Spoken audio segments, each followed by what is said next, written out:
You have the prep conversation with your seller, you walked the house, you told them exactly what needed to happen before the photographer showed up, and then you trusted them to actually do it.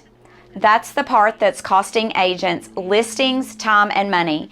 If you're a real estate agent trying to lower your days on the market and build a referral business without wasting your time on sellers who don't listen, you're in the right place. Most agents think the home prep conversation is the hardest part. It's not. The hardest part is what you don't know happened after you left. Sellers hear what you say, but that doesn't mean they execute it in the way that you meant it. Between your walkthrough and photo day, life happens. Family comes to visit, decisions get reversed, someone decides to help. The gap between what you discussed and what's actually in those photos is where the listings quietly go sideways. Every item in a photo either pulls the buyer closer or pushes them away. Buyers scroll listing photos the way they read a first impression, and they are paying attention to everything. Here's the thing. Even agents who do a preview before a photo day aren't fully covered.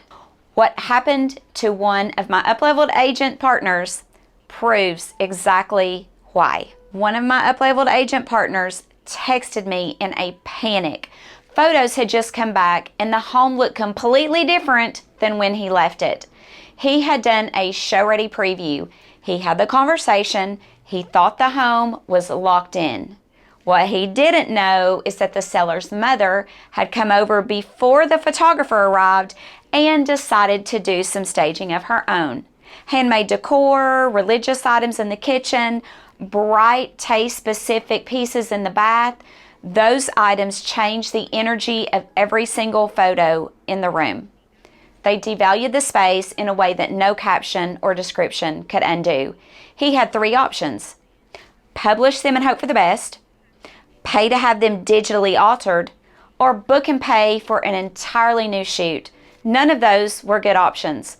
All of them were avoidable. If you want to get ahead of the moment that puts you in that position, I put together the top 5 tough home prep conversations that agents dread and exactly what to say in each one. Pause the video and grab it now, or find it in the link description when we're done. That story is about more than just a bad photo day. It points to something most agents have never fully thought through about who's actually in charge of that listing. Listen, I'm not hating on agents who have done this because I have done it myself as an agent. It didn't really cross my mind that I needed to do this differently until I experienced why. This is an honest mistake. And if a bad, unexpected photo shoot hasn't happened to you yet, let's make sure it never does. When an agent skips the photo day walkthrough, they're not just being hands-off. They are handing control of their listing to someone who isn't a professional, like the seller's mother. You are paying for those photos, the listing's in your name. The buyer's first impression is built on images that you commissioned. Not previewing and not being there on photo day is like dressing for a job interview and never once looking in the mirror before you walk in. Nobody does that, and yet agents do the equivalent every week. Buyers study listing photos carefully before they ever step foot in a home. They're trying to piece together the layout, the condition, the feel, and all from the photos. A few wrong items in the frame can make a buyer decide to skip the showing entirely. They'll never tell you why, they'll just move on. The agents who consistently get strong offers and lower days on the markets aren't luckier. They've closed the gap between what they told their seller and what actually shows up in the photos. Knowing this changes how you show up on photo day, but there's a specific way to run that day so it doesn't feel like you're babysitting your seller. Being there for photos doesn't mean hovering or micromanaging your seller. It means being the last set of professional eyes before your listing goes live. Walk the home before the photographer starts. Check every room against your prep checklist. Look for anything that wasn't there on the preview. You're not there to redo the staging. You're there to catch the one thing that slipped through, because there's almost always one thing.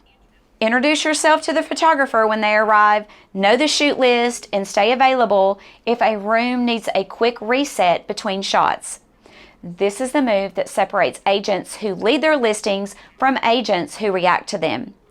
High quality clients notice the difference and they tell people. And when you make this a standard part of how you operate, something shifts in how your seller sees you, which changes the whole dynamic of the relationship. The agents who show up on photo day aren't doing extra work. They are protecting every dollar spent, every conversation had, and every ounce of effort that went into getting that home show ready. Now you're probably wondering what to do when your seller just won't let go of things that are hurting the listing. Click on the video on screen and I'll show you exactly how to handle that right now.